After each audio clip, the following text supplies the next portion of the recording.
will not die. You know what Bilal said? Do 50-50 with him with the subs. What that is? Because the people that like subscribe, they have to pay, I think, so they can see the stream without no ads and stuff. Yeah. They have to pay, I think, €5. No, you monthly. get all, my boy get all of that. I appreciate it, Bilal. Hey, my boy get all of that, man. Das ist, guck mal, Bruder. Hack muss man absprechen. Ich hab Hack abgesprochen, Bruder. Ich krieg alles. It's my brother, man. My nep. Thank you, man. Yeah. I appreciate that, though, Bilal. You're a real one. Bruder, du wirst am Flughafen rausgeholt. He says, the way that I look, they gonna pull my ass out in the in Miami airport. Hey, no. Hey, block. Let me go ahead and block that boy. But he's true too. Like no, they won't. Bro, even me, bro, I got pulled out the line. 19. I gotta pull up a picture. Wait. I think you told me this story. Yeah, 19 when we got there to do the college tour, bro, pulled out my ass for 2 hours. Yeah. The thing is, there was a black officer, cool as hell. I was like in the waiting room, and there were many people. And in the waiting room, there was like, you weren't allowed to use your phone. So I was like, hey, excuse me, sir, can I use my Nintendo? Because I was playing Pokemon at that time, also on the flight and stuff like that. Like, yeah, you cool with that? Playing my Nintendo. He pulling me up. He's like, hey, yo, so what you doing over here? And I explained him everything. And he was cool. Then I got a Hispanic officer. My English is like good, but not like the best. Yeah, back then. Yeah. Yeah. Bro, on everything that I love, the Hispanic one didn't speak no English.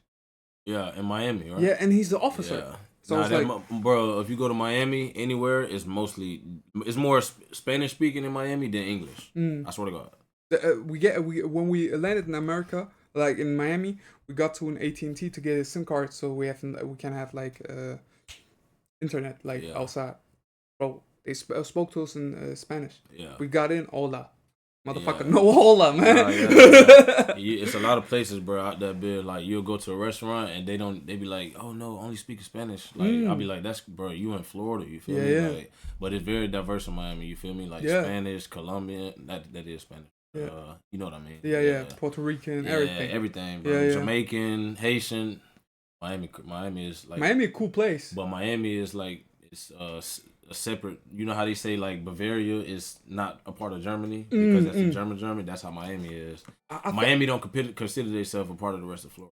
For real? Nah, bro. You know what I always thought? Because I don't know if it's a meme or if they really mean it. What up? But that Florida, that Americans don't consider Florida as a part of America because it's close by to Puerto Rico. That's what everybody else say. That's in the States because we just so crazy. You understand? Like they don't want Florida to be a part of the United States because all the negative stuff that go on, the bad stuff. You feel me? They just be like, I don't know. Florida is like the bad apple of the United States. You know what I'm saying? Yeah. I like Florida a lot. It's Florida and New York got the craziest people. Yeah, that's true. I ain't gonna lie to you. That's true. Telling the ex's dad from New York. You feel me? And that's true. Damn. Ey, Tisse hat recht, Bruder. New York, Bronx, Harlem. Da geht die Scheiße down, oder was? But yeah, whatever. We're here because we wanted to talk about your upbringing, about your career. My boy. Yeah. What I wanted to ask. So, the first steps in the football uniform. Yeah. When did that take place?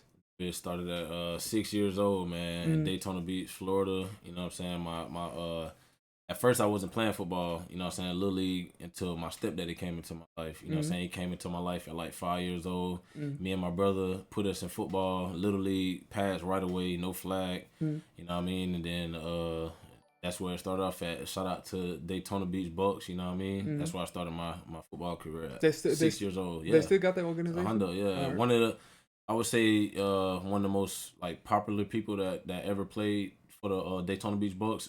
Actually, I'm pretty sure some people know. Ricardo Allen, he was a safety. That's my dog.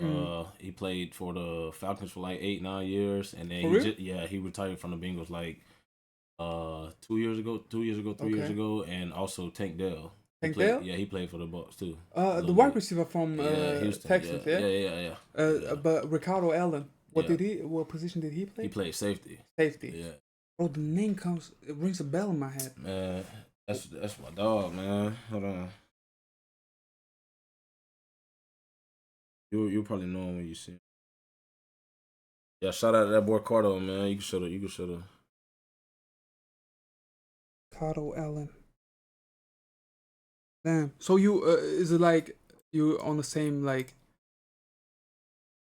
age group? Nah, okay. I'm like I graduated a year older than him, so I was okay. on. He a little younger than me, like about 2 years. Wait, let me pull it up on the thing right here. What? But yeah, he ended up going to go play ball at Purdue and stuff like that. But yeah, those are just some of the most notable names that played for that team. Okay. You know what I mean? So you also had like a connection with Tank Dell? Like, nah, he's way younger than me. He's younger than me. Yeah, he way younger than me though. Like, he finished college a few years ago. I finished like 2015. You feel me? Yeah, I'm a little old, y'all. 34 years old, man. 34 years old, looking like 20, 21. Yeah, nah, for sure. Appreciate that, buddy. Ricardo Allen. So you played? You didn't I didn't play with him. But he came from that. At the same. I was just telling you like some like names that came from that team. You feel me? Okay, because like on the Pop, but it was on Pop Warner level, right? Yeah. Right. That's 6 years old, 7, 8. You know what I'm saying? 9. Ricardo Allen. He played for the Bengals and the Atlanta Falcons, right? Atlanta Falcons for like 8, 9 years. Then he went to the Bengals. Played for the Bengals. Like actually he won a Super Bowl. No, he went to the Super Bowl for the Falcons and Super Bowl with the Bengals. For real? Yeah. Boy got 2 rings, and he just retired from being a coach at the Miami Dolphins. That's where he ended his football career. But as of now, he working on bigger things. Shout out to my dog, man. Wait, somebody asked a question right now. Ghostly, wir reden gerade über, neben mir sitzt Rashad Greene. Er ist ein Profi-Footballspieler hier drüben bei uns. Und wir reden gerade über seine Karriere und mit wem er alles mäßig nicht zusammengespielt hat, aber die bei seinen Teams auch waren und in der NFL gespielt haben. Und jetzt reden wir so ein bisschen über seine Karriere. Alright, sorry. You go. So Ricardo Allen, Tank Dell. Tank Dell is he's a beast. Yeah, dog. What a dog, man.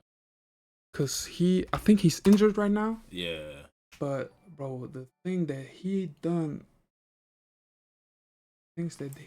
like the last couple of years, nothing but spectacular.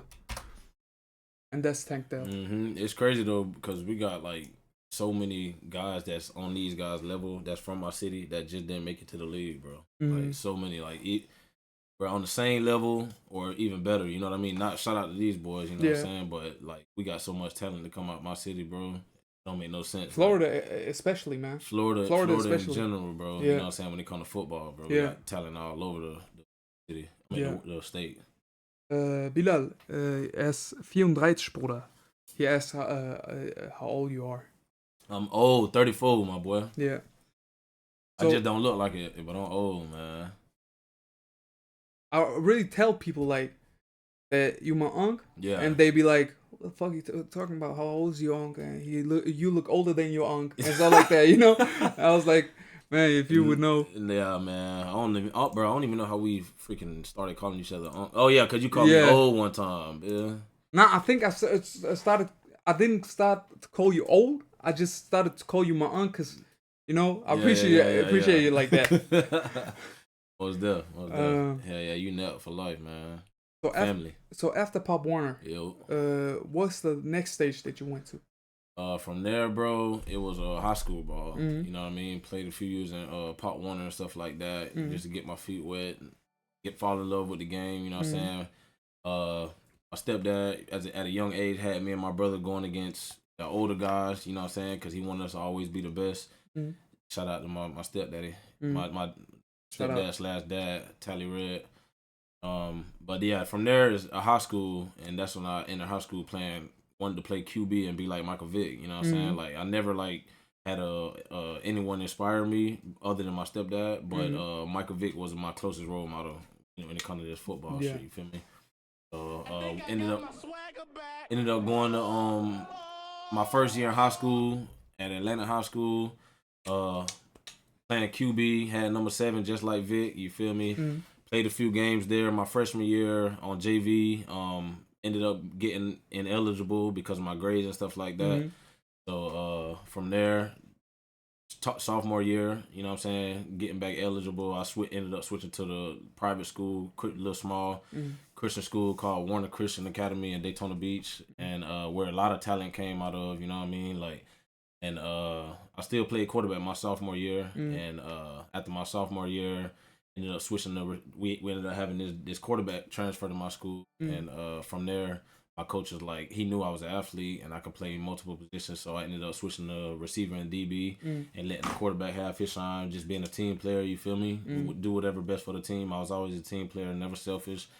And yeah, I ended up playing my whole high school career, the rest of my high school career, both ways, receiver and DB. That's how I hit it in, man. Yeah, ended up going to my last 2 years of high school, junior and senior. Ended up going to state championship twice, 2 years in a row. Ended up losing both of them. For real? Yeah, we still got a ring off of it though, but we didn't win the ship at the end. Because this the state championship is like one trophy, and the game before is also a trophy, right? Nah, not in the high school though. Oh, okay, not in high school. Maybe in college. The college and college it's a lot different. But high school, you just get a ring for winning the state. You understand? Oh, okay, yeah. okay. If you win the state championship, you get a ring. But we lost and we still got a ring. You feel?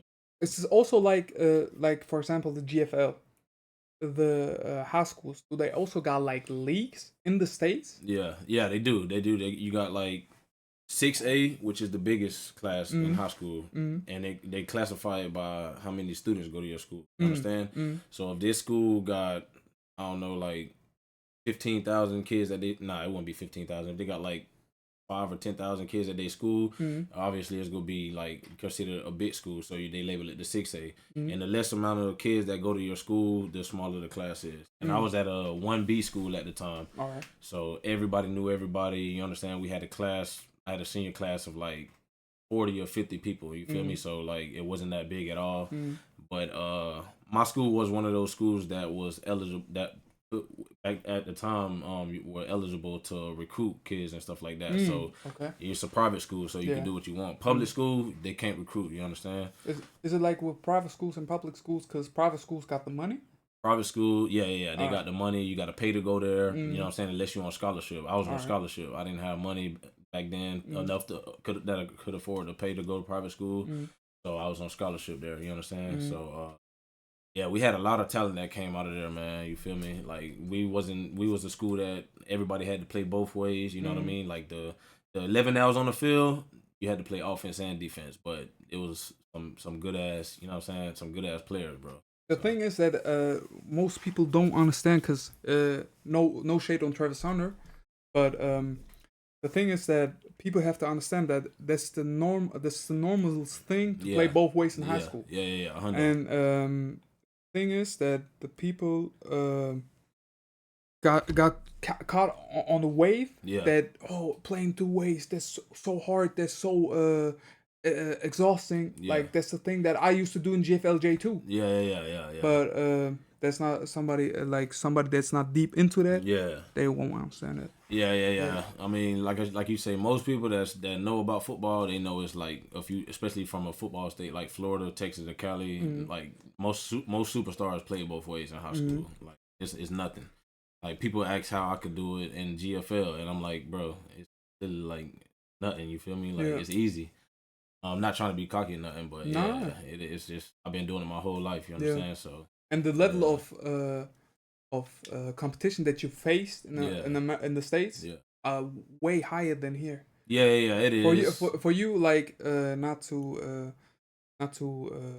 push down the German level, but like for you, this is Pop Warner.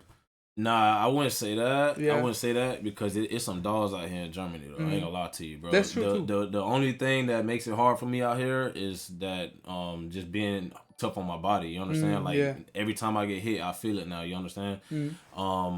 But I think what made the game easy for me now versus back then is the knowledge that I have. You understand? Back then I was going off of talent and a little bit of knowledge. You understand? I was just more talented than the other person standing across from me. But now I go off of like, okay, I'm just smarter than everybody. You understand? Like I watch this film. You know what I'm saying? I watch more film than this guy that I'm going against. You understand? Get to know what every position is doing, so the game gets slower for me during the game. You understand? And that's what I want a lot of people to. I try to teach a lot of people that I play with out here in Europe. That film is so important, bro. You understand? Like that take away half of the game. Most guys just think they could just go out there and just, I'm gonna go out there and pick him up, lock him up. How you gonna lock him up? You ain't watch no film on him. You understand? Like the more film you watch, the better you go perform. The thing is that what separated me in JFLJ was that I was watching a lot of film. Lot of film. That part. Because I wasn't the biggest. I wasn't. No, I was quite strong. I won't lie. But I wasn't like physically what you think of a D tackle or nose guard. So the only thing that really separated me from other people, and even my mom brings it up from time to time. She's like, you never watch series, you watch animes, but the most thing that you did, you were studying your game and other players' game. So when I looked at like NFL players, I never looked at wide receivers because I do appreciate that, but like I have to look what D tackles are doing. That part. Yeah. And you wanted to be great. That's why you watch film. You feel me? You understood the game. You know what I mean? So, yeah, man. That's what's up, though, bro. So, after high school, the next part, like the college part. So, I didn't have no offers, no D1 offers coming out of high school, D2, D3, NAI. I didn't have no offers. You know what I'm saying? But I knew I was, and that's only strictly because I didn't have the grades. You understand? Like, I never really paid attention in school. You know what I'm saying? I BS'd. I was cool with getting the average grades to C, and I didn't take it serious. You understand? And that's something that I wish I would have done. If I could go back in time and do something different, I would take my grades more seriously. You know what I'm saying? But it is what it is, bro. It took me the route that I had to go. Appreciate that, my boy. It took me the route that I had to go, and I ended up not having any offer. So, but I knew I wanted to go D1. So, my stepdad, like I told you, he is the reason why I made it as far as I am today. You understand? Like, so he ended up sending me to JUCO, which I ended up going to JUCO in Kansas for like a semester or two and stuff like that to go play at Highland, Kansas, Highland Community College. And that was the worst place that I've ever played football at. But at the same time, like, I'm happy that I went there because I met a lot of good guys. You understand? Like, every team that I played on, I met a lot of good guys and brothers. You understand? Like, that's one good thing about the game of football, bro. It builds like so many relationships and shit like that. You feel me? And that I'm thankful for. Connected for life. I talked to these guys today. You know what I'm saying? It's 15 years ago. So I ended up going to school in Kansas and ended up redshirting. Using my red shirt at that school because the coaches felt like I wasn't ready. Which physically or like mentally? Bro, I could have played, you understand? The team ended up going 0-11. So obviously I'm happy that I didn't play. But they ended up redshirting me, and it ended up being the best decision that they did, and I'm thankful for it because it would have been a wasted year. The team was really trash. They went 0-11.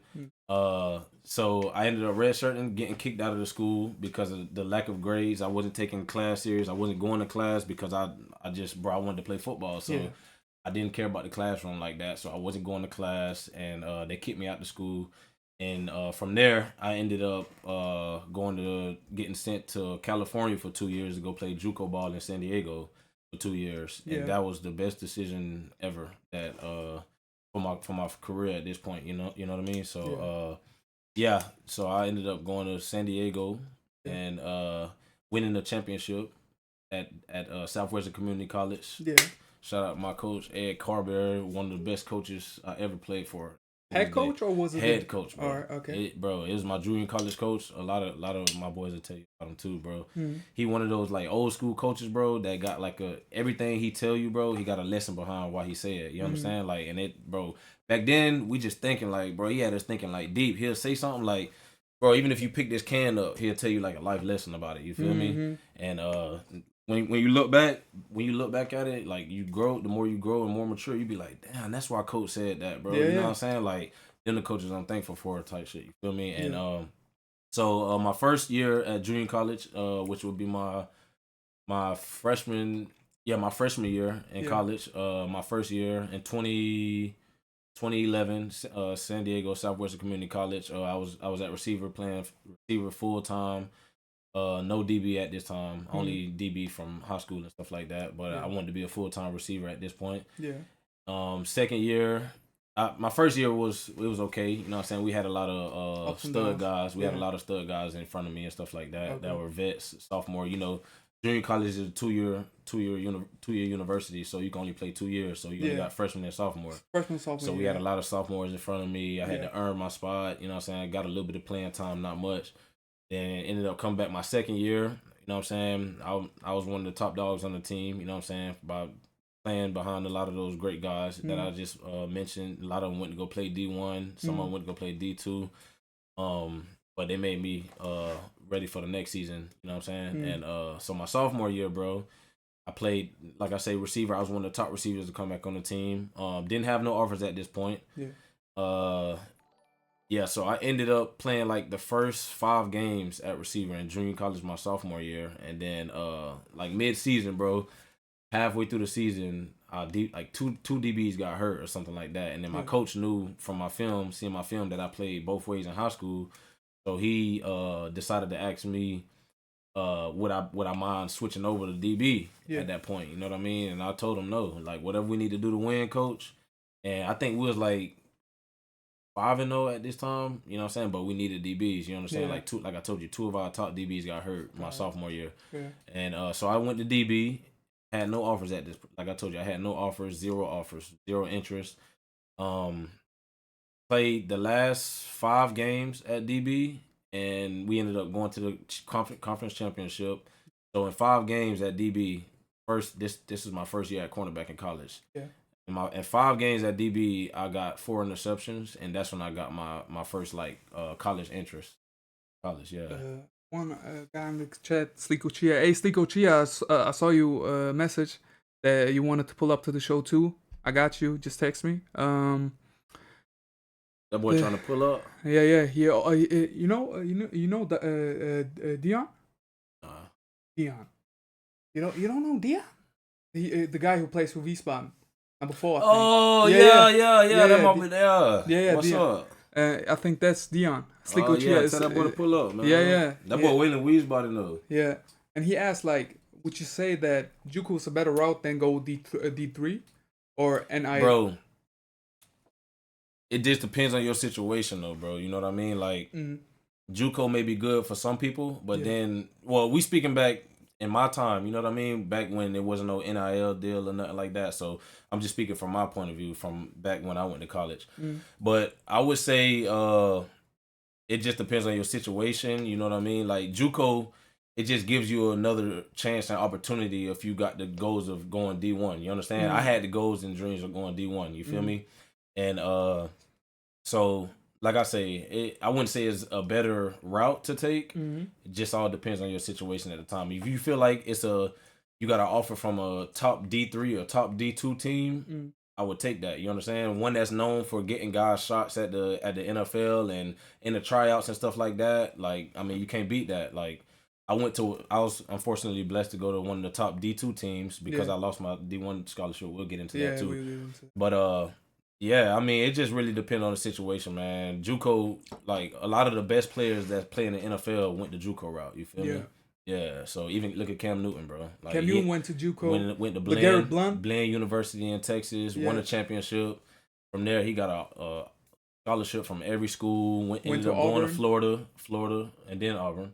Now, he went to Florida. Wasn't it like he got to Florida? Like, he was a good high school quarterback, got his grades right and everything.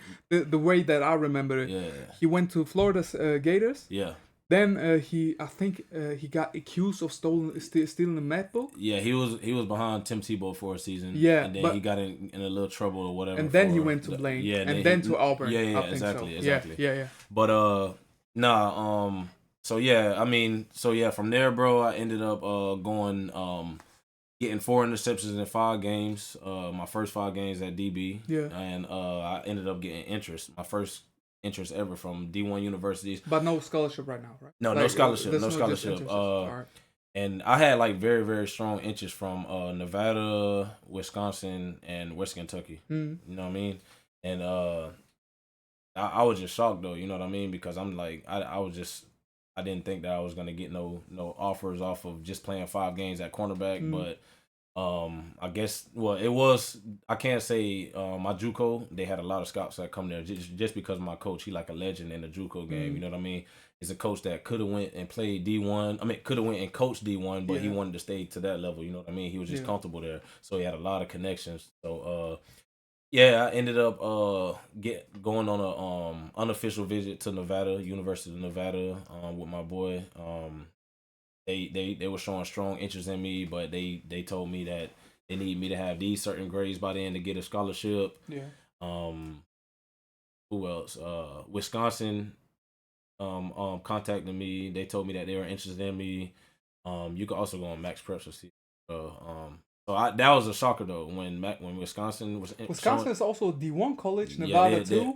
But West Kentucky also, right? Yeah, all of them D1. Yeah. But Coach Dave Aranda for Wisconsin, he was showing like interest in stuff like that. So that was a shocker though, bro. Because I didn't at the time, bro. I knew I was good, but I didn't think I was Wisconsin good. Because also like if you like put it into perspective, you were there to play wide receiver. Yeah. And then you got a shot at playing DB. That part. And also like just 5 games into it. Yeah. It can be like this quick because you don't know how God works. Yeah. You know. Yeah. You were maybe at first it was like I don't want to play DB. Yeah. But bro, look where it got what it got for you. And I was just trying to do whatever the team needed me at. You feel me? To help the team win, and we ended up winning the conference championship. But so at the time I didn't have no scholarships or nothing like that. So our season ended up ending, and West Kentucky contacted me.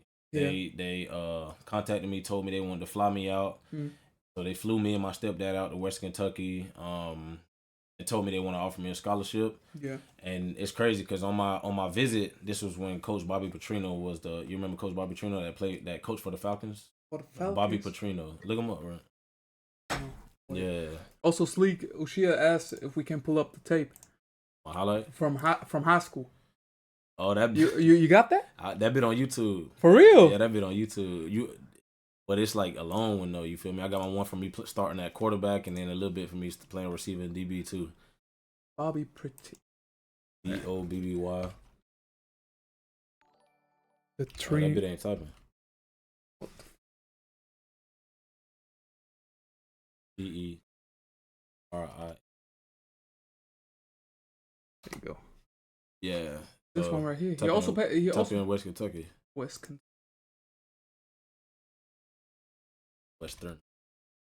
Yeah. There you go. Exactly. So he was a coach. He was a head coach at the time. He recruited me and stuff like that. That's the Razorbacks right there. That's the wrong team. Damn. Go to that one right there. Right, yeah. So yeah, he was a head coach at the time, bro, and he was a big time coach. You know what I mean? Like he was like probably like a Chip Kelly at the time. You know what I'm saying? On that type level. Yeah, bro. Yeah, and so it was crazy because, bro, I went on my visit, right? And they flew me and like I told you, they flew me and my stepdad out to Kentucky to go on this visit. And when I get there, we all went out. They took us on they picked us up in this little GNC truck and stuff like that. It was real nice. I never had nothing like it. Showed us around the town of Kentucky, the city of Kentucky and stuff like that. The state of Kentucky. The state of Kentucky, yeah, I forgot what city that is over there. But so we ended up getting to the school, bro, and going out to like a little dinner with all the recruits and stuff like that. You feel me?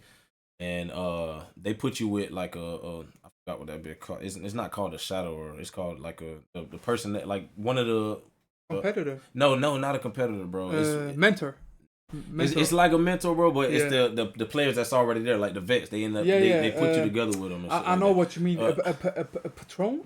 Nah, but I know what you mean. I don't know why I can't think of it right now. But anyways, they ended up putting me with Jonathan Dallin. He ended up playing. He came from Florida Gators, and he was a top safety at Florida Gators and stuff like that. We ended up. going out that night and stuff like that. It was a crazy experience. You know what I'm saying? I never had nothing like it. Just came from junior college to seeing this lifestyle that they living over here. I was just excited. So we ended up having like a little team dinner and stuff like that with all the recruits and the coaches and stuff like that and the parents. And bro, it was crazy because like this when I realized like that I was like some like good. You know what I'm saying? I knew I was good, but like this was when I really knew I was like damn, somebody. You know what I'm saying? So we at the dinner table like out to eat or somewhere like that. The coaches pay for everything. You know what I mean? We sitting all the coaches. And the coach, Bobby Petrino, that same coach right there that you just saw, he singled me out, bro, and he tell me he like, hey Rashad, come sit next to me. And I was just like, damn, like this Bobby Petrino who asking me to sit with him, bro, like, man, I ain't gonna lie, I felt like the shit back then. You feel me? Course. Like, yeah, and so I just felt like I don't know. Cause I come from a dude that didn't have no offers in high school, didn't have no offers in JUCO, you know what I'm saying? I just had interest and shit like that. So that was a big deal for the coach right there, Bobby Petrino, to have me sit with him on my recruiting dinner. Bro, talk to me the whole dinner, bro. You know what I'm saying? Asking me questions and shit like that. We went in this little meeting room, like this little film room, and they put like all the recruit highlights up. You know what I'm saying? Each recruit that was in that building, they put all the recruit highlights up on the little projector and shit like that. Show everybody highlights. Mine came up, and I was just like, damn, bro, this what it feel like to like live that D1 lifestyle. You feel me? Like I'm looking forward to it. And then, so yeah, I ended up signing the letter of intent, you know what I'm saying, to play there, you know what I'm saying, signed, was excited, pumped and stuff like that. Yeah. So, but I had to, unfortunately, bro, I had like a deadline to get my, the certain amount of, certain GPA, you know what I'm saying, a certain amount of grades and stuff like that. Isn't it like at the half year turn, the first semester? It's just your grade point average, you know what I'm saying? That's what the GPA stands for, and you got to meet your certain requirement in order to play at certain universities. You know what I mean? Like, I don't even think certain schools require a higher GPA. You understand? Like Vanderbilt, for instance, it's an academic school. Probably gotta have like a 4.0 to get in that bit. You feel me? Yeah. Versus like a smaller D1, you probably needed like a 3.0. You know what I'm saying? But so I had to meet that requirement in order to play at West Kentucky. Yeah. And unfortunately, bro, I ended up like ACT and SAT course. Nah, that's high school. That's high school. High school. But you went to because League asked right now, because you went to junior college. Yeah, it's about the GPA, right? Yeah. Exactly. Okay. But yeah, bro, I ended up not being able to meet the grade deadline requirement in time, so I ended up losing my scholarship, bro. Like a few weeks later, you know what I'm saying, they told me I needed to meet a certain grade requirement in a certain amount of time, and I didn't meet it. So I got my scholarship took from West Kentucky. They tried ain't gonna lie, they did though. They tried everything to get me eligible to play for them. Coaches calling me, hey Rashad, you think you go finish? And I just didn't finish in time, so I ended up having my only eligibility was to go D2. You know what I mean? No D1.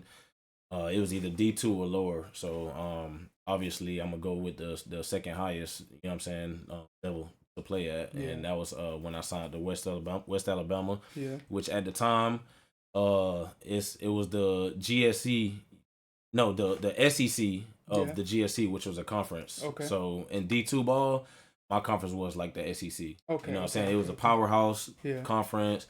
It was a conference that everybody wanted to beat, you know what I'm saying? Yeah, it wasn't no conference better than my conference in D2 at the time. You know what I mean? It was a conference with West Alabama, South Alabama, where Janoris Jenkins played at. Delta State, you got Valdosta, you know what I'm saying? A lot of guys that came from the league, that played in the league, came from that conference. Is it like in the D2 conferences, like, is it like state based? Because like SEC, there are teams from Florida, Alabama's in the SEC2, I think. SEC is just Southern. Just Southern. Yeah. Okay. Yeah. Just Southeastern Conference. Yeah. You understand? Yeah. And the GEC? Gulf South Conference. Okay. Yeah, so just really teams in that area, you know what I mean? But yeah, it's similar to D1 and stuff like that, just not as big, obviously. And so I ended up playing 2 years at University of West Alabama. I played with some guys that played in the NFL. You know what I'm saying? Played against some guys that played in the NFL. Yeah. What was like the most notable guy who you played with at West Alabama? Malcolm Butler, of Malcolm course. Butler. Yeah, we Yeah. both played cornerback at the same time. Oh, okay. Yeah, my first year I played with him. No, it's my first year at West Alabama. My junior year. Yeah. He was on one side and I was on the other side, and yeah, that was pretty dope to play with him. Yeah. Yeah. Because at the time he wasn't a Super Bowl winning interception guy. You feel me? Yeah, yeah. He was just regular old Malcolm, but he was still a dog. You feel me? You cool right now too, or just like We lost contact? Nah, we not like ain't my day one. You feel me? But we Yeah. don't got no problem with each other. Oh, You feel me? all right. Yeah. But it was crazy though, because my best experience playing at West Alabama was when we played Valdosta State. You heard of Valdosta State? Nah, I never heard about them. Wait. Okay. But we can type search in it up. Valdosta State 2013. How do you play? VA VA L L D D OSTA. OSTA. And then State though in 2013.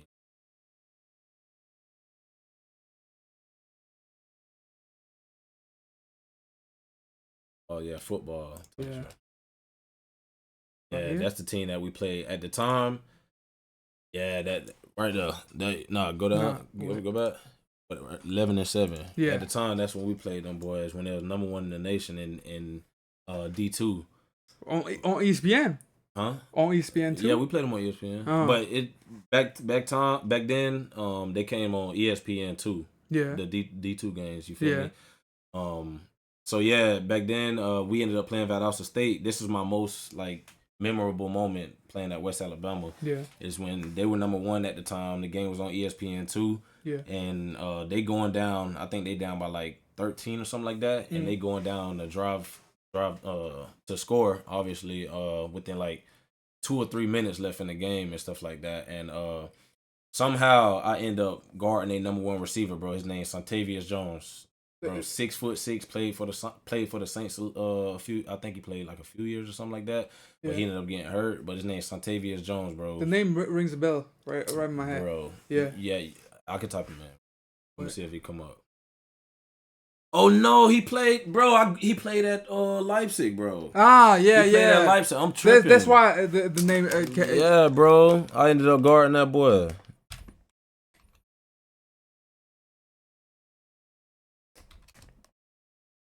It's interrupted. Yeah, Valdosta. Yeah. So that's him at Valdosta right there. So yeah, I ended up. This is my most memorable moment, bro. Is when I ended up like, for somehow, bro, during the end of the game, bro, they going down the score, and I end up on this guy, bro, on like second down, and they in like the red zone within the 20-yard line. Yeah. So instead of Malcolm being on him, they thought that they could get like a matchup with me. You know what I'm saying? So somehow I ended up guarding the best receiver on their team. You feel me? Probably from emotion, right? Yeah, exactly. No, I wasn't even on the motion, bro. Yeah. My bad. It wasn't even on the motion, bro. I think they just came out the huddle like that, and Malcolm ended up being on that side. So, bro, they ended up throwing like a little post on me. I guess they thought it was a mismatch because I wasn't Malcolm Butler. You feel me? Yeah. So but I knew my talent. I knew what I was gonna do if the ball ever came my way. Yeah. And they threw this guy a post in the end zone, and I undercut it and I picked it off, bro, and ended the game on ESPN 2 versus number one team in the nation versus him. Real? Yeah. Can we find that on YouTube? Yeah. I think so, bro. Type in it might. I don't know if it's on YouTube though. Type in West Alabama versus Valdosta State. Back then they didn't have a lot of the games on YouTube though. Maybe. What, West? Nah, yeah, that's good. VALDOSTA. I got it on my Instagram though. We can get State. We can put it up on Instagram. Let me see it. I think I put it in the archives.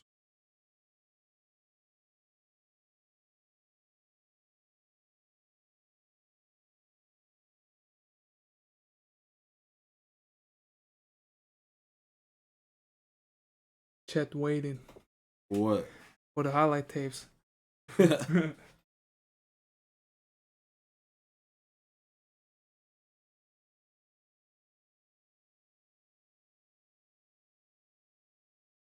Here go the picture though when I intercepted that bit though. That's the picture of it. We got to try to find a video though later. All right. Yeah. All right. Yeah. So you picked him off on ESPN. The thing is that I wanted to ask you, because when you played D2 at West Alabama, that was your junior year. Could you still be like available for like D1 colleges? No. Not anymore. No. At that time, it was either D2 or okay. You know what I mean? Because what a lot of people don't know, bro, is when you step on the football field, bro. Yeah. The first time you step on the football field, like you got a clock. You already know about that. You know what I mean? And your time start running. You feel me? So, especially to play D1 ball, you feel me? You time start running and stuff like that. So, don't have enough. If you run out of time, I guess to be eligible to play D1, then you miss your shot at it, and you got to go D2, D3, or NAIA. Yeah. Yeah. The test that also asked the same thing. So you can't transfer from D2 to D1. I don't know right now. Yeah. I think because back then it was way harder to transfer schools. Yeah, Hondo. Right now I don't know how they handle it. Yeah. I think it's possible, but like back then I know that how Rashad told the story that when you went to D2 you couldn't transfer to D1 because you had to sit out a year. You had to sit out a year back then. Yeah, and when you sit out your senior year, you're not eligible anymore. It depends if you sit out on a red shirt or a medical red shirt. Yeah. Then you can still, but if you don't have the eligibility coming out of high school or junior college to play Division I ball, you can't go from a D2 to a D1. Yeah. The only time you could go to a D2 from to a D1 from D2 is if you don't go to a junior college, or if you're eligible to if you meet the grade requirement and you still have enough D1 eligibility. Mm-hmm. Yeah. As a junior, and highly doubt it unless you haven't used a red shot. Yeah, that's fucked up. So you can go crazy in D2 and still not be able to go D1. The thing is that I think if you go crazy on D2, you still get noticed by NFL scouts, right? Yeah. It's just, bro, the thing is, like, the lower level you are, the more numbers you got to put up. That's really what it is. You know what I mean? Like, you can put up 600, 700 yards receiving in the SEC and still get a shot at the league and get drafted even, maybe. Like in the fourth or fifth round, right? Fourth or fifth round, you feel me? Yeah. But you can't put up 600 or 700 yards at an NAIA or a D3. That's normal. That's what you're supposed to do, you feel me? But you got to just stand out, you know what I'm saying? Like, you got to show scouts, why should I draft this guy when he's not playing against an SEC talent level, when there's going to be guys that's way bigger, way faster in the NFL, you understand? Like, so the lower the level, the bigger the number got to be. So what's like a good number to have as a DB in D2, on the D2 level to get drafted?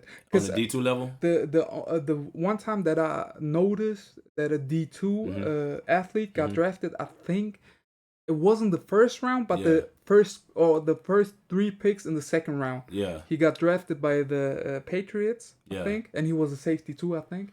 He was a DB too, I think. But what are like the numbers that make NFL scouts like, all right, we got to take this guy serious to get drafted? Yeah. Bro, I would say, like, you say D2, right? Yeah, D2 as a DB. It depends, like, it also depends, bro, like, how your previous years were as well, but you're just talking about 1 year? Nah, let's calculate, like, take junior year and senior year. Junior year and senior year? Yeah. Okay, maybe, because you got to either do one or the other. You got to have a lot of picks, or you got to have a lot of tackles. You got to have one or the other playing at a small level like that. You understand? Like, if you could tackle, they don't really care too much about those picks. You understand? Like, it's a lot of guys in the NFL that don't get no interception, but great fucking tacklers. You feel me? Yeah. But it's a lot of guys that can't tackle that got a lot of picks. You understand? So, or you just got to run a 4-2, 4-3 back then. You feel me? If you don't have the stats like that, but I would say, like, to get drafted, you would probably have to have, like, definitely above 5 interceptions. You know what I'm saying? No less than that. And maybe, like, as a cornerback. Yeah. Maybe like in 1 year, maybe like at least 50, 60 tackles, bro. Yeah, you know what I mean? Yeah, and it also like you gotta see that you could cover, like not just have picks and shit like that too. You know what I mean? Because like, I think like what people don't understand is like for me, after quarterback, because quarterback is really the engine of a offense. Yeah. But after cornerback, the most difficult position to play is cornerback. Right away. That's a debate, bro. That everybody like. I wouldn't say that a cornerback is like the harder than quarterback, because the quarterback has to know a lot of shit. Yeah. But so does DB, man. Like, yeah, but of course, on an athletic standpoint, I would say DB is the hardest thing. Yeah. But like if you measure everything and from playbook knowledge to audibles to sending hop routes to see the coverage and anticipate what they're gonna come out in, what they're gonna shade in, you know, and then give the right signal to go on the deep bomb or get the first down, you know. I think it's very difficult, but like on an athletic standpoint, bro, you have to be like faster, or just as fast as a guy who's running forward and who's running the 4-4. We doing it backwards. You feel me? Yeah. I agree with you on that. You know what I'm saying? Athletically, DB is the hardest position, but overall, QB, yeah. I ain't gonna lie, man. Playing that DB hard, boy. You got a receiver like running the 4-3, 4-4. You got to try to guess where this guy going. You know what I'm saying? Doing it all backwards. You feel me? Yeah. But I ain't gonna lie, it kind of helped me, just like kind of how Richard Sherman was. He played receiver and then he switched to DB. Bro, playing receiver helped me a lot to play cornerback. Because you understand the game, like you know what he wants to do, because he wanted to do. You would have done the same thing. Yeah, that part, and it just, you know what I'm saying, it just help you understand the game. You know what I mean? Like you know, okay, you know this dude 30 yards downfield. You know he not about to do no comeback. You know he not about to do a dead. You know he not about to do a slant. Okay, let me get my head around. You feel me? Yeah. That's what. Yeah. So that helped me out a lot, boy, playing that receiver. So wait, we were at your junior year, right? Yeah. Then we talked about Vanderbilt. Not Vanderbilt. No. The where Valdosta. Yeah, my junior year. Yeah, and that was what game? Like pretty early in the season or late? Nah, I think it was like mid season or something like that. Yeah. How many games do you got in the D2 level?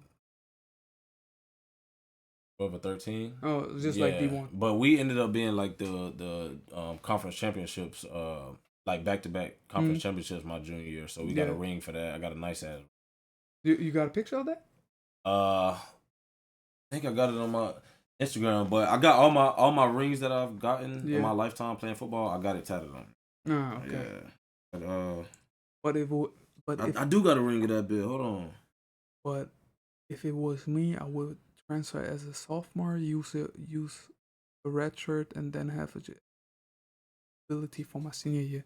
Yeah, but life doesn't always work. Yeah, the thing is, you don't really got a choice of when you could red shirt or not. I wish I had a ring. Yeah, you gotta come to Hano, man. This is my University of West Alabama ring. Maybe you gotta turn the brightness down so they can see that bit. Yeah.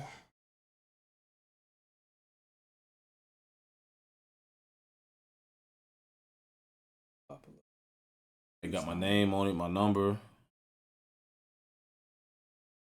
So there was always a dream of me to have a ring. Yeah. The one thing that when we started, because in Germany we had to climb our ranks up. Yeah. In like when we were young on the high school level. So when we got to the GFLJ, I always wish that if we won the conference, or the state, you get a ring. You get a ring. Yeah, you're supposed to. Yeah, we don't.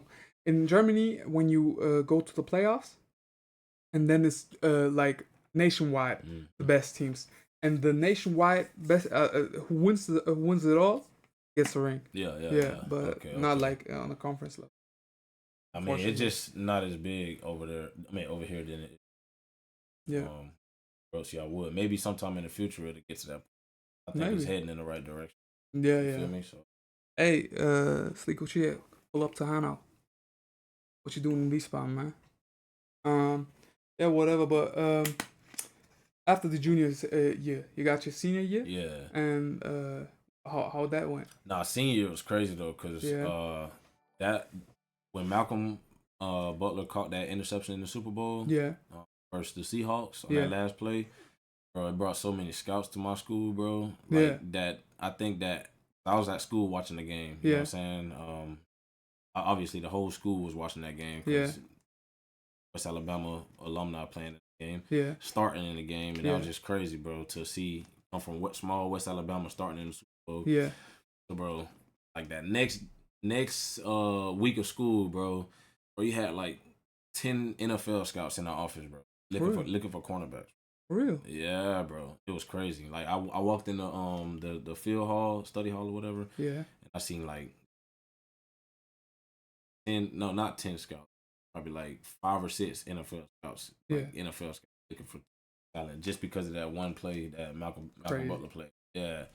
I mean, Malcolm Butler made. Yeah. You feel me? Yeah, it was crazy, bro. I think you can argue that that's the greatest play ever in the Super Bowl. 100%, bro. 100%. Yeah. Like, who would accept? Like, even you saw the documentary. Like, they went to goal line goal line formation. Yeah. Because they thought they gonna run the ball. Yeah. And you just see how the coach yells, "Malcolm, get out there, get out there!" Yeah. Right before the play happens, and you like, shit. How God works sometimes is like it's breathtaking, crazy, man. But he said he studied that play, you know what I'm saying, and he knew that play was gonna come at him and stuff. But yeah, I was thankful though, you know what I mean? He just put West Alabama on the map, you know what I'm saying? Like small little West Alabama. I don't even know the biggest name that came from West Alabama before that, you know what I mean? I think a lot of big names they played in the league, but it wasn't like big time, you know what I mean? But they played in a lot of guys for that year, played in the CFL.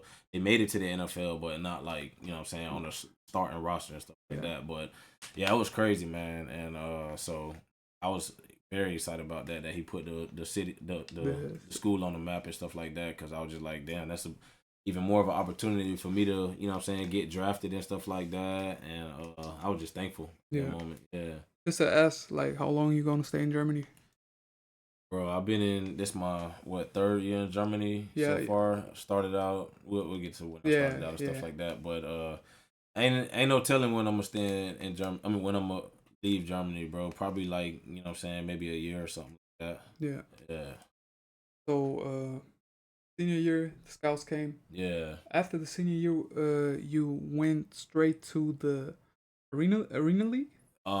Yeah. After senior year, I had a few workouts though. With?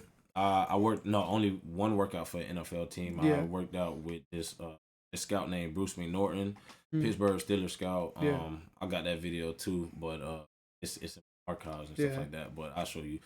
But I ended up having like a personal workout with him in my city. He hit my stepdad up actually, because my stepdad was like my agent at the time. I had an agent, but we fired my agent because they were more like caring about giving me money and, oh, I'll give you this, you go pay for this, instead of, but that wasn't my goal, bro. I didn't want put money me on the map. I just wanted to get a shot in the camp, you know what I mean? And a shot into some NFL camp or drafted it even at least, you feel me? That was the goal back then. But so yeah, I had to try out with them.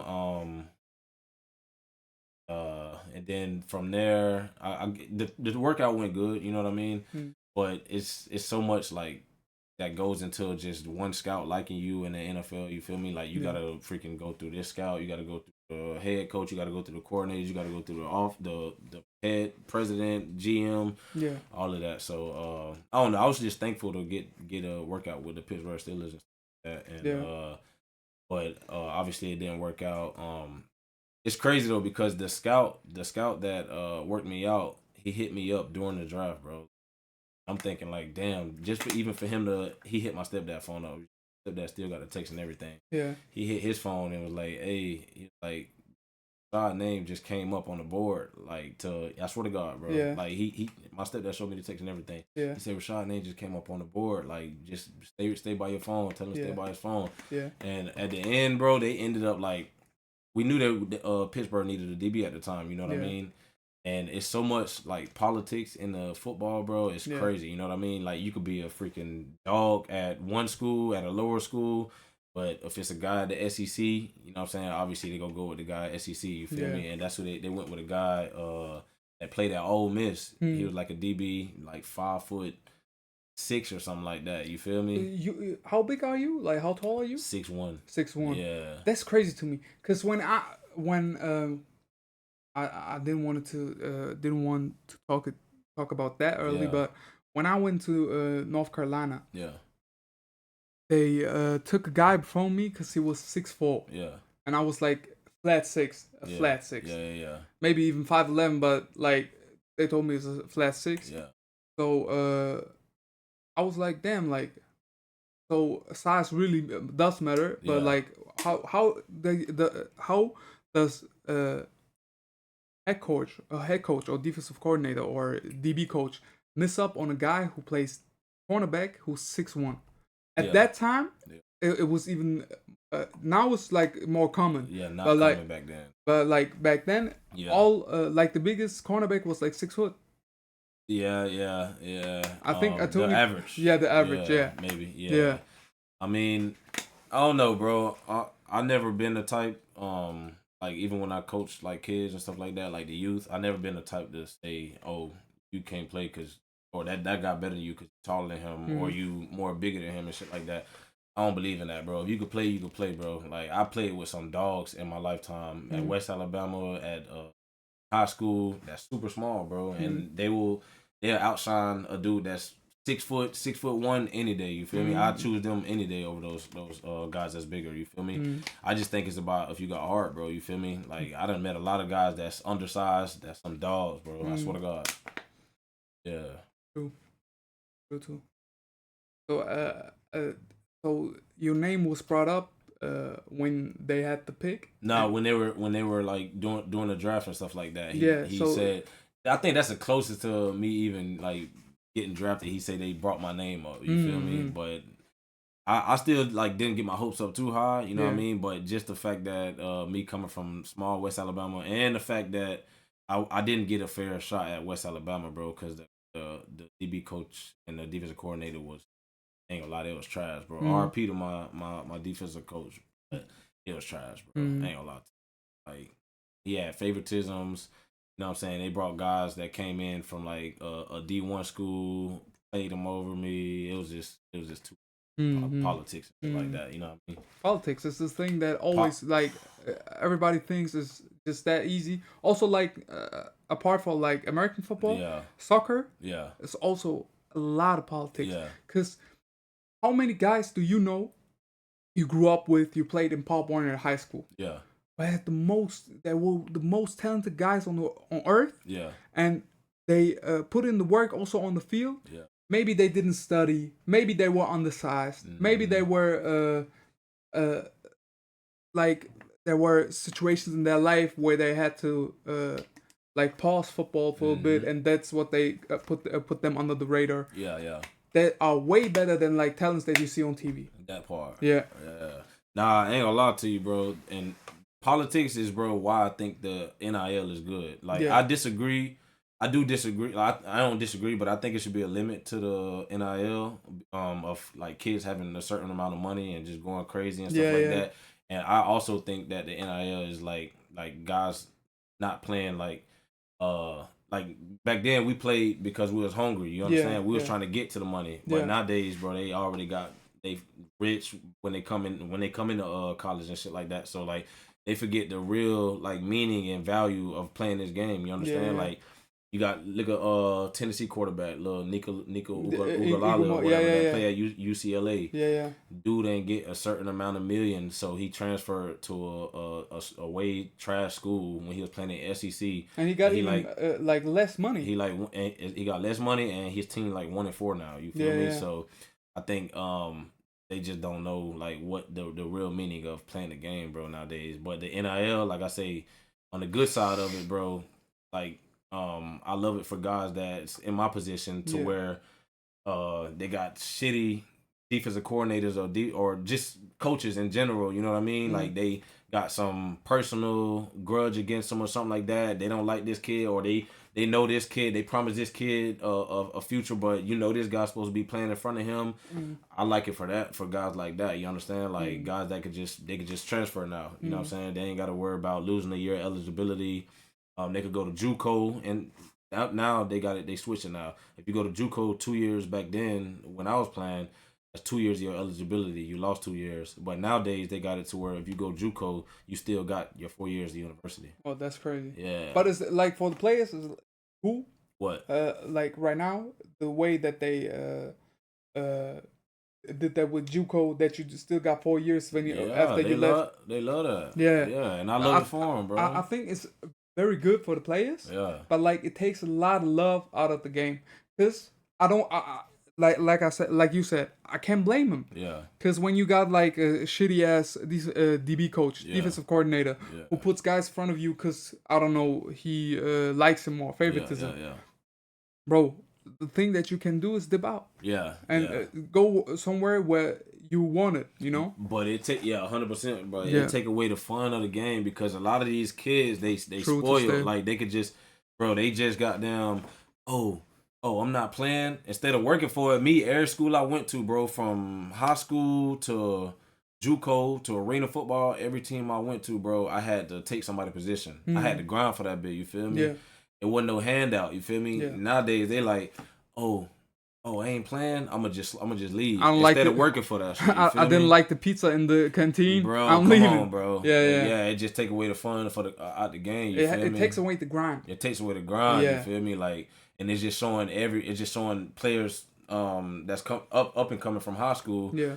To do the same thing. You feel me? Like, if I don't like it, I'm not gonna work for it. I'm gonna just goddamn transfer. It got pros and cons to it. I think if you tweak it and twitch it a little bit in the rule book, that they still get the money, but like with limits, like you said, and that the transferring is not that easy. Yeah.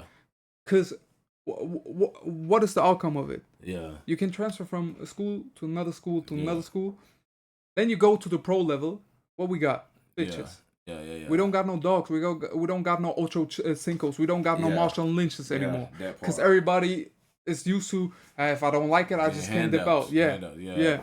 I seen, I forgot what's his name or who he played for now, but they put this thing on Instagram, like this, saw that bit or little history? Nah, just an ad. Whatever, just this page where this dude, they showed on the college football page, where this dude transferred like 6 schools, bro, 6 D1s. And I was like, bro, that's crazy. Bro, that shit taking the fun out of the game. Like, they should have a limit of how many times you can transfer. You feel me? At least, at the most, 2 times. You feel me? Like, ain't no 6 times, bro.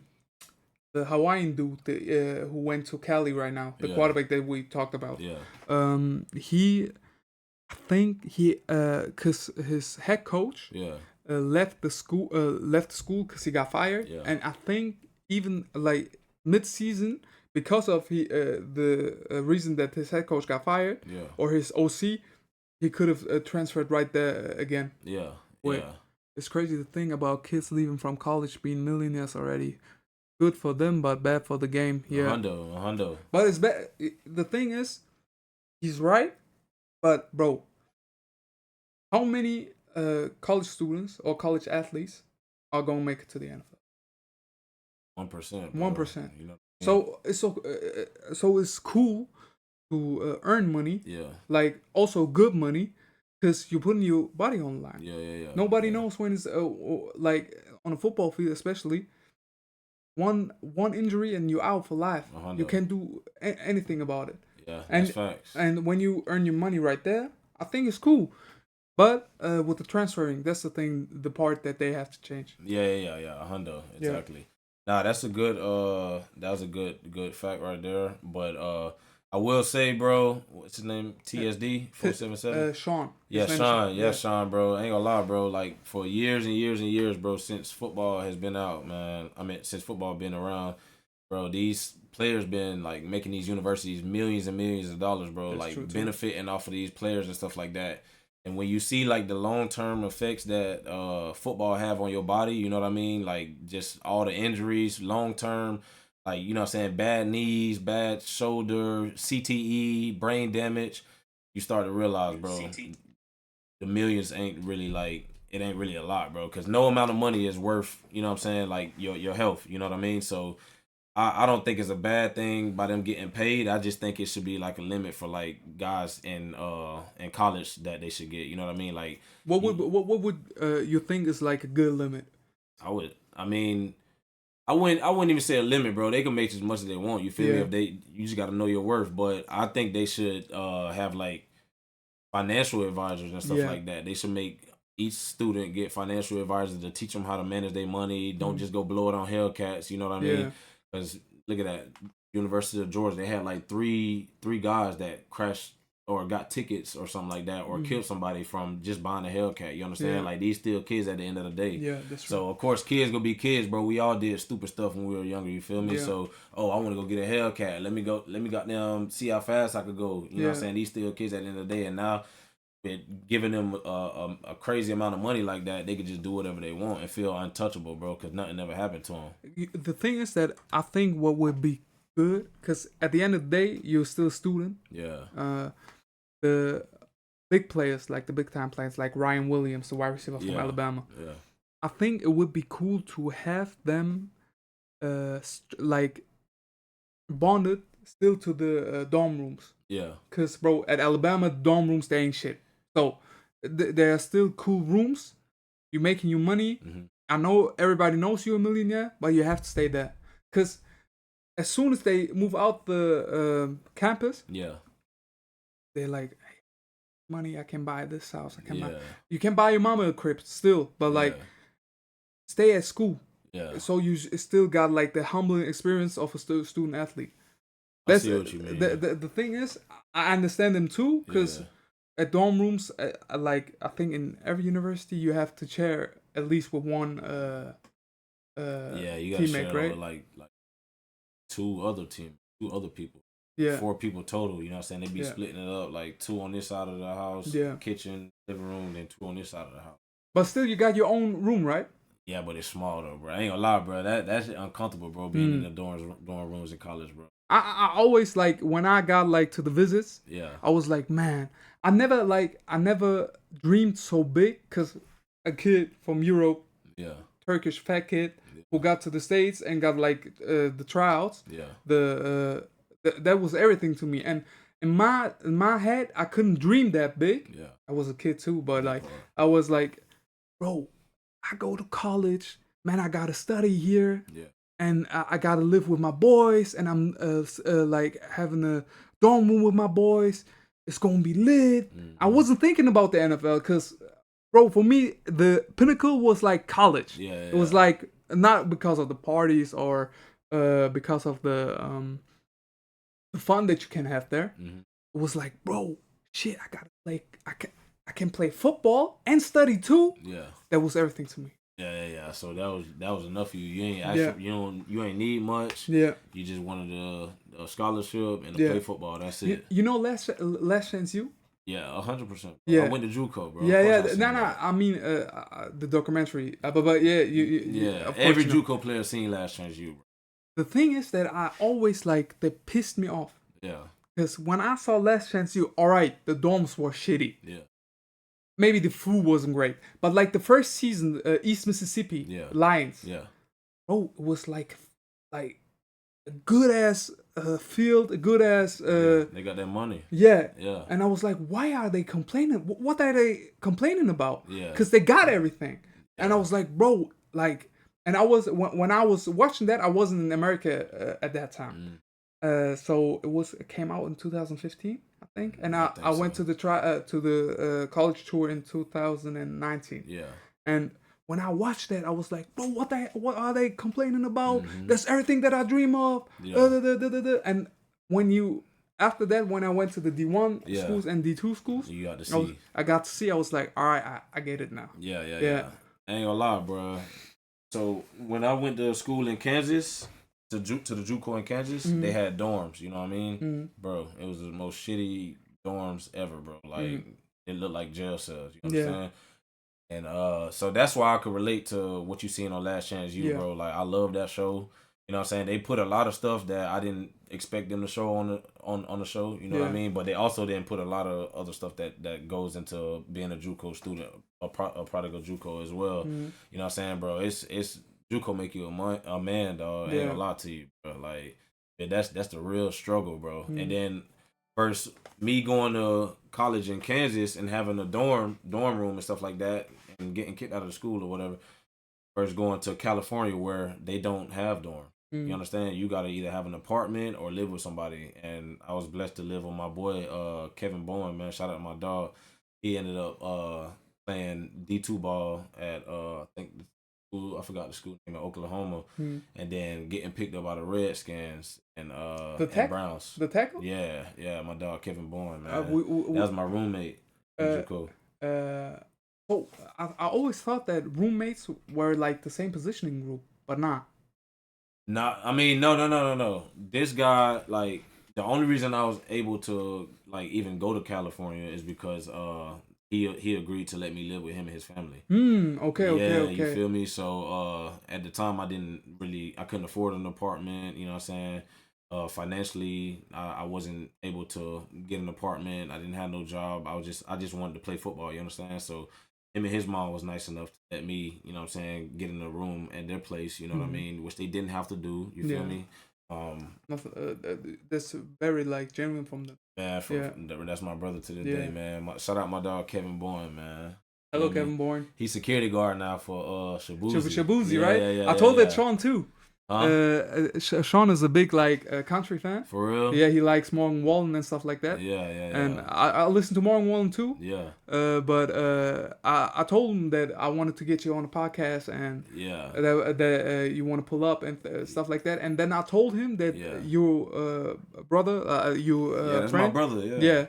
That he securities for Shabuzi. Yeah, that boy. And he was like, "What, Shabuzi?" and stuff like that. Yeah. That's my dog, man. Yeah. So, do you also got like money? Like, for example, in Germany, it's like that when you go to uni, you can get BAföG, and BAföG is like, I think it depends how much your parents are earning a month and how much money they got. But if you live alone, you get it around like 700 euros, I think. Back then it was like that for 2 years. Like for 4 semesters you get that money. And if you got your grades up, like if you, I think, accomplished to get 80% of the grades that you have to take. And like you don't have to have A's, but like C's. Through and through. You get like the other semesters that you need to finish your school. Go ahead. And did you got like money in JUCO for like living expenses or in Division 2? Not JUCO. Yeah. I mean, in Kansas I did. You know what I mean? They gave us a check back. They gave us money back and stuff like that each semester. You got like I don't know. I think it was like 1,000 or 1,500 or something like that for each semester. Okay. Just for going to the school or whatever. But California, I didn't. You know what I'm saying? I had to pull out student loans just to get some money back and stuff like that. And so I ended up pulling out, and that was the worst thing ever, to pull out student loans, bro. You don't want to pull out student loans. You just end up going into debt and stuff like that. West Alabama, we got a check every semester. You know what I mean? How much was the check, if you want to it talk was about like, nah, I don't mind, bro. Bro, honestly, it was probably like 2,000 something. So for a whole semester, it was like 2,000. Yeah. But I mean, we college kids, you know what I mean. At the time, that was a lot of money, bro. Yeah, you of course, feel me? of course. We had no bills. You feel me? We just went through that. Yeah. I sent my money to my mom. You know what I'm saying? Like to help her and stuff like that. Yeah. Yeah, man. That's the way to go. But so when you on the campus, like let's just stay on West Alabama. When you wanted to go out, like you did you have like the capability of getting food like every time of, like every hour of the day? Because for example, like in the canteen for football players, could you just get in and I don't know, grab a Gatorade? You they give you a meal plan in college. You know what I'm saying? Each student a meal plan, bro. Mm-hmm. So you get 3 meals a day. You know what I'm saying? You got the breakfast. You got a card, swipe it.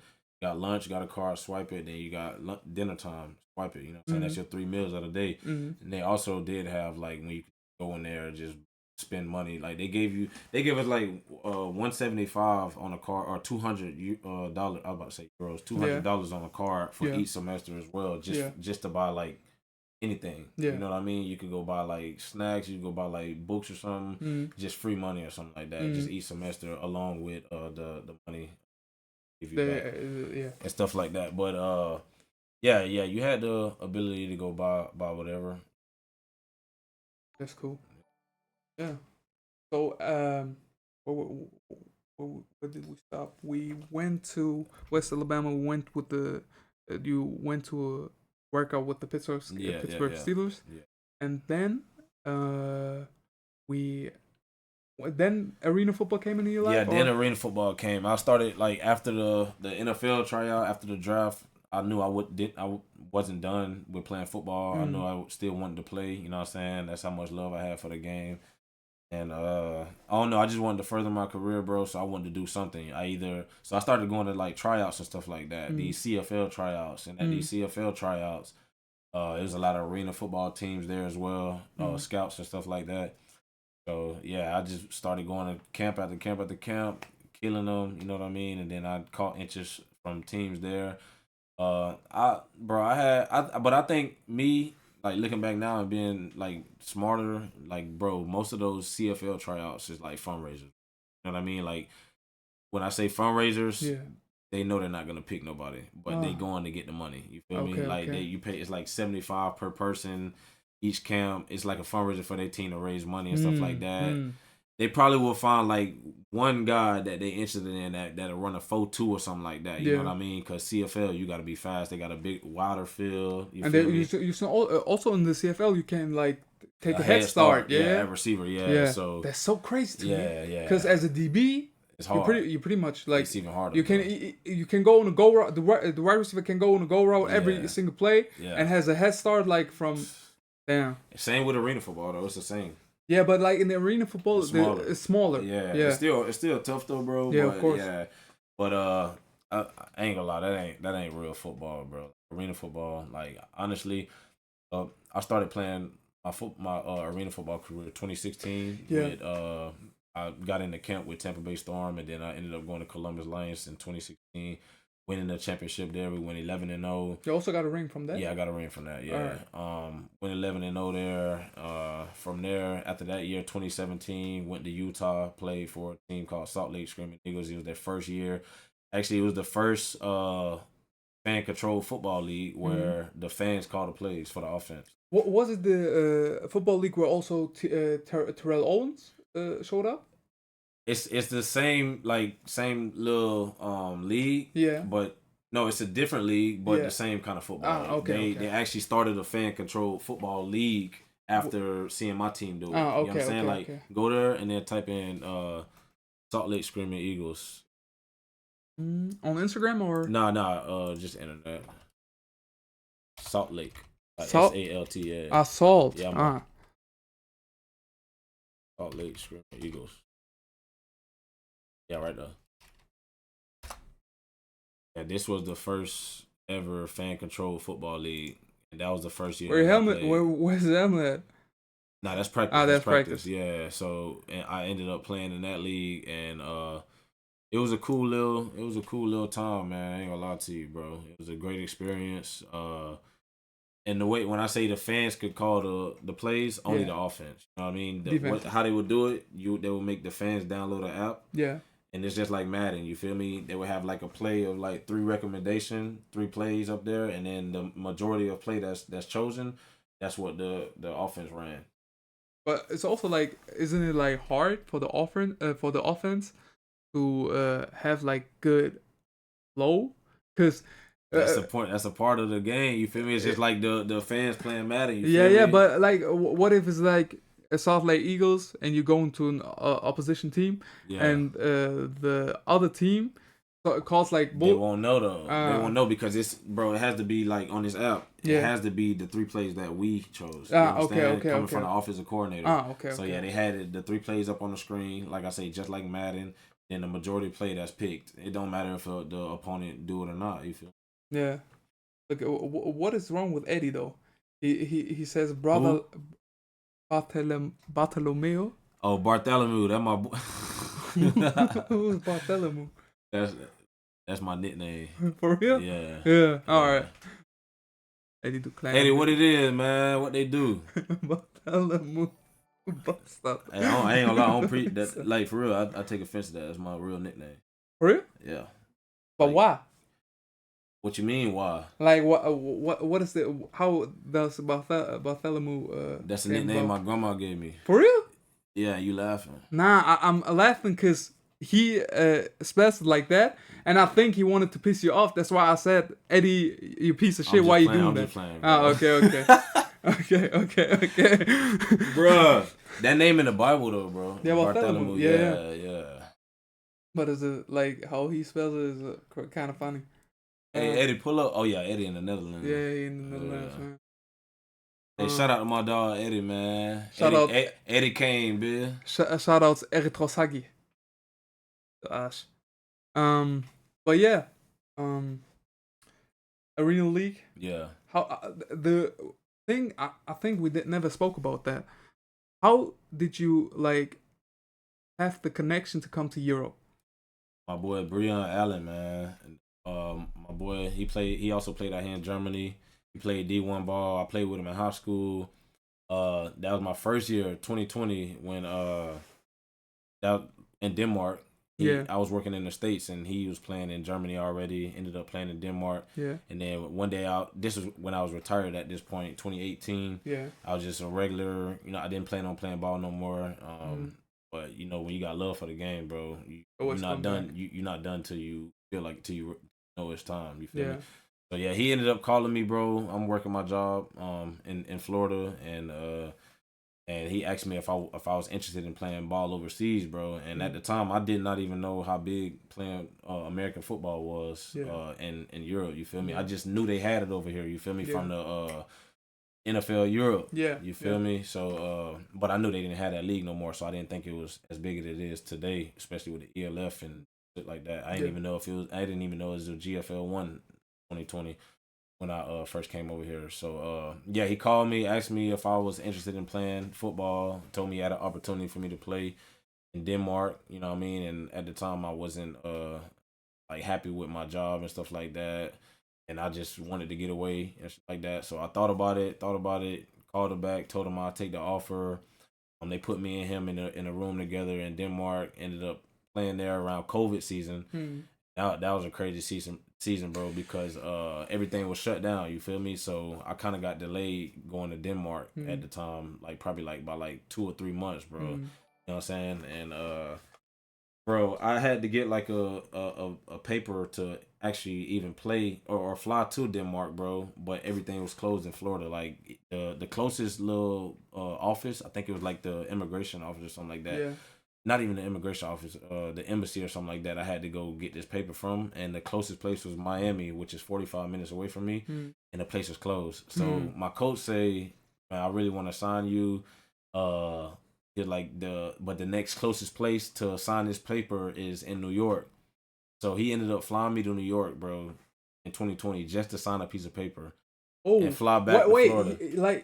But isn't it state driven? Because when I wanted to do my passport, for example, and I just can't do my passport. Right where I live This was COVID, bro. Everything was shut down in Florida. So he said he called. He tried to look for some close places around that were open. And the closest place was New York. Damn. So he said, Rashad, are you cool with me flying you to New York to sign this paper so we can get you over here to Denmark, because you need this paper in order to fly during this COVID time. So I was like, yeah, I'm ready to get out of here. So I flew up there, bro. Got to New York, took an Uber from the airport, signed this paper. It took 5 minutes, flew right back to Florida. And then that's when I ended up going to Denmark. And after you flew back to Florida, how long did it take for you to fly to Denmark? Bro, it took Uh, is how long after? You know what I'm saying?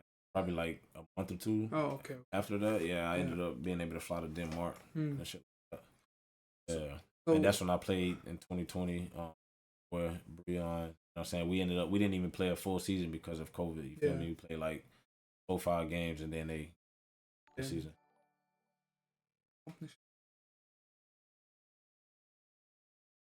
Aber ein paar Einschritte von die they just explain why people from America come to Europe play football. And he said that? Yeah. What'd he say? He said like you just don't come for the money. That's not the biggest part. You come for the love of the game. Yeah. And also like that he mentioned too that people who came from the state like Urban for the Cowboys. Yeah. He played in the LF, had a good year, and now he's a multi-millionaire. Yeah. Play for the Dallas Cowboys. It's one in not in a million, but like one of a small group of people who made it. But the chances are still there. They still there, 100%, bro. Like, ain't gonna lie, you just gotta snap, bro. Like, you see how like many dogs are in the ELF. Yeah, you know what I mean? And bro, they still don't get a shot. Yeah. You understand? Like, especially also like not import driven, like not just import players, like also like German players, some dogs, whatever, Switzerland, Austria, where even Hungary, bro, there are dogs, yeah. And how many of them even made it to the CFL? You gotta think about that too. Bro, the thing that Turpin had, his advantage, bro, he was a dog in college. He was a dog in college at TCU. I knew about him. I knew about him before he even got over here to Europe, bro. Crazy. He was a dog. So he was a dog in college. Dog. Didn't go to CFL. Dog. Straight to ELF. He didn't go straight to the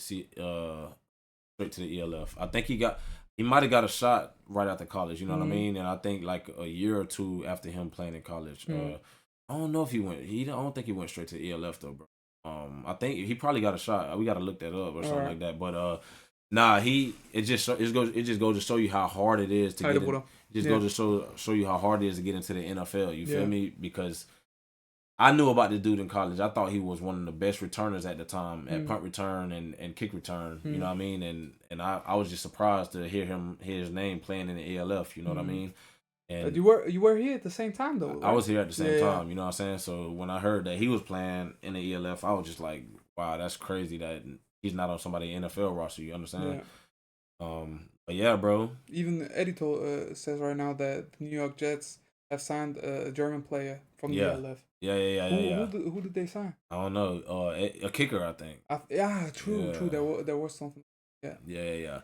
But it's some dogs, bro. It's a lot of guys that play in Europe in general that if they would have, you know what I'm saying, been playing since they were little, like me, when I was growing up, they would be in the league right now. Yeah. It's just the opportunity and the connections, you know what I mean? Y'all don't have all that, you feel me? Exactly. But yeah, it's some, bro, I got a lot of respect for European football, man. You know, a lot to you. Because I think the people that play football in Germany, they do it really for the love of the game. 100%. Like I wouldn't say that the American players don't do that because they grew up with it. They love the game even more maybe than us. Yeah. But like we do it out of fun, out of like love. Yeah, y'all don't even get paid. Nothing. You feel me? Nothing. You know? Maybe like Besuch, the Unicorns. Maybe there are 4 players who are German who earn money there, but not like big time money. You know? So it's I always thought that if we had like the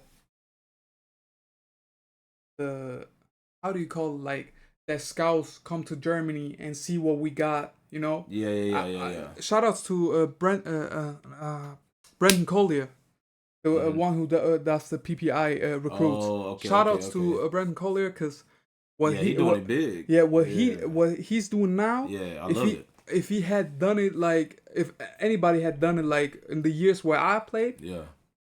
Not gonna lie, and we talked about it also like with Atef and Simon. Yeah.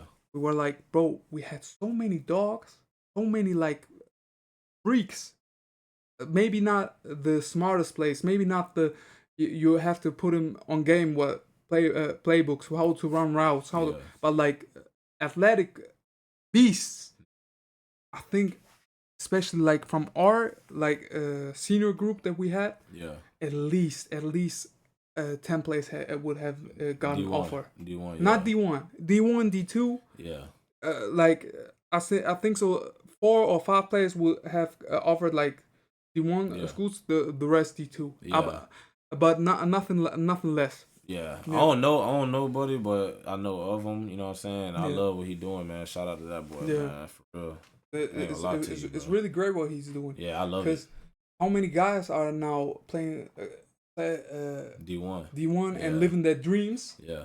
Coming out of Europe, you know, there's like how many miles are there? Yeah, 8,000 at least. Yeah. I got a lot of respect for the guys, the Americans that come over here and do stuff like that, man. Because it ain't many of them, bro. You know what I mean? So I wish more Americans would come over here and do stuff like that. It's you know what I'm saying? It's a lot of like opportunities for us to do stuff like that. You feel me? You got. I don't know where he based out of, helping people out of the PPI group, but you know what I'm saying, we could do something like that in Frankfurt. You feel me? Like, just I don't know. You got to do it. The thing is that I think also business wise for the people who are doing that. Yeah. The best thing you can do. Yeah, that part. Yeah, like you don't have to. Like you don't have to. Like how do you call it?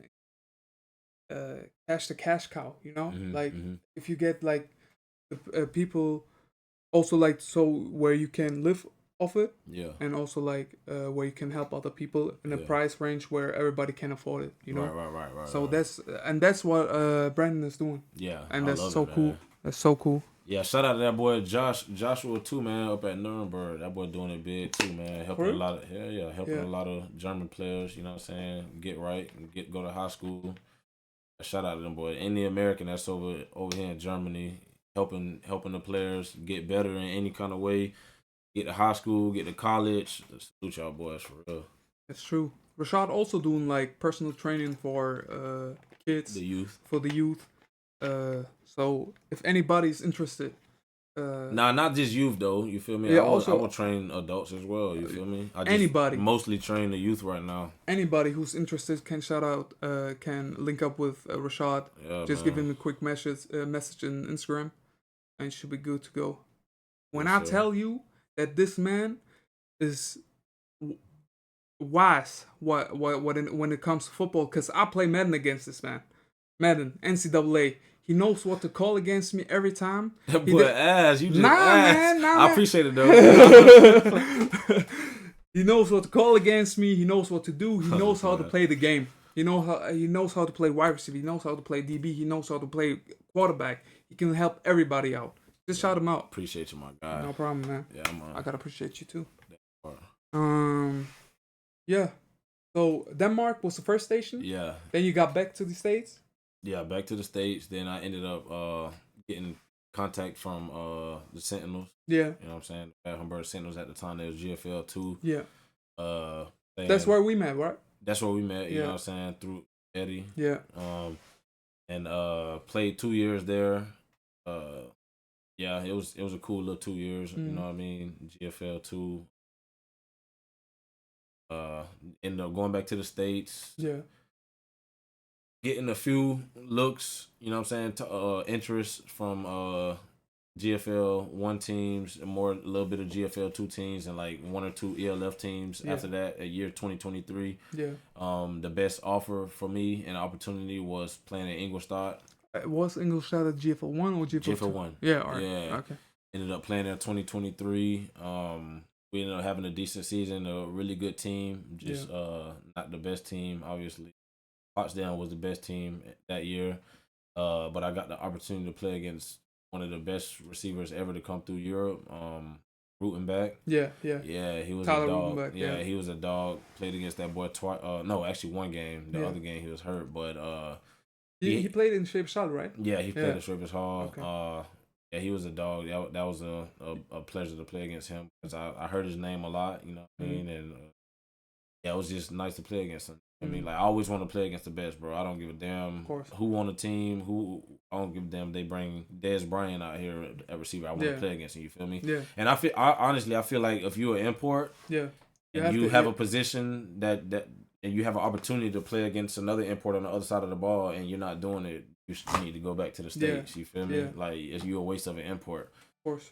I hate when I see DBs out here as an import and they not guarding the other receiver import. Like that's a waste of an import.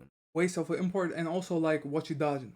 Huh? What are you dodging as an import? You know? Yeah, like that's I just think that's always, also from a football player standpoint. Forget about the import stuff. You really want to be great. You have to go against the great. So what you doing? Bro, I done got out my comfort zone, bro. When I played at the Sentinels versus Kirchdorf, playing against the dude John Cole, like the slot receiver, he ended up playing at the Munich Ravens. Dog, bro. He probably like. Is it like the number 13? No, he was number 1, bro. Now when he plays for the Munich Ravens. Oh, I think so. The black 13? Short dude. Yeah. One of the best receivers I played against in Europe. I swear to God, bro. Like. And they team was actually smart because they knew I play outside cornerback. I don't usually play nickel or nothing like that. Yeah. So they ended up moving him in the slot. And you followed him. Yeah, I had to follow him. You feel me? And I was out of my comfort zone. Like I couldn't get my hands on him. I couldn't press. He was too fast. You know, he not on the line. You know what I'm saying? I wouldn't be either. I wouldn't like if I had to go against this corner right here. I would put my best guy in the slot and make him chase me. You feel me? And he was just like a dog, bro. Ain't gonna lie, he probably was the best receiver I went against. Yeah. So after Ingolstadt, we also came back to play again for Bahammer. After retiring again. Yeah, after retiring in 2024. Yeah. You feel me? Because I thought I was done again. You know what I'm saying? But I had like a few situations in Florida where I just wasn't happy at the time. I wanted to get away. You know what I'm saying? Too many problems, too much stress. Yeah. So I ended up coming back this year. Playing again and playing with the Bad Humburg Sentinels, getting to the championship. Yeah. Losing to Augsburg. One score game, right? Yeah, it was a 1-score game, bro. I had to go to QB that game because the youth QB. Or no, he's not the youth QB. He's our QB, but he played for the youth last year. Last year. That's what I meant. Yeah. Crazy. Yeah. We lost 21-14 that game. Yeah, now we here, my boy. Now we here. Yeah. So what's the plan for the future? Man, I'm try to. I got like a few opportunities out here with work and stuff like that. You know what I'm saying? Maybe I'm gonna try this plumbing out here because I'm a plumber back home in the States. So I got a plumbing opportunity out here in Germany. I'm gonna see how that goes for like a year, and then it's going good, and see what happens from there, bro. You know what I mean? I don't really, bro. I'm just going with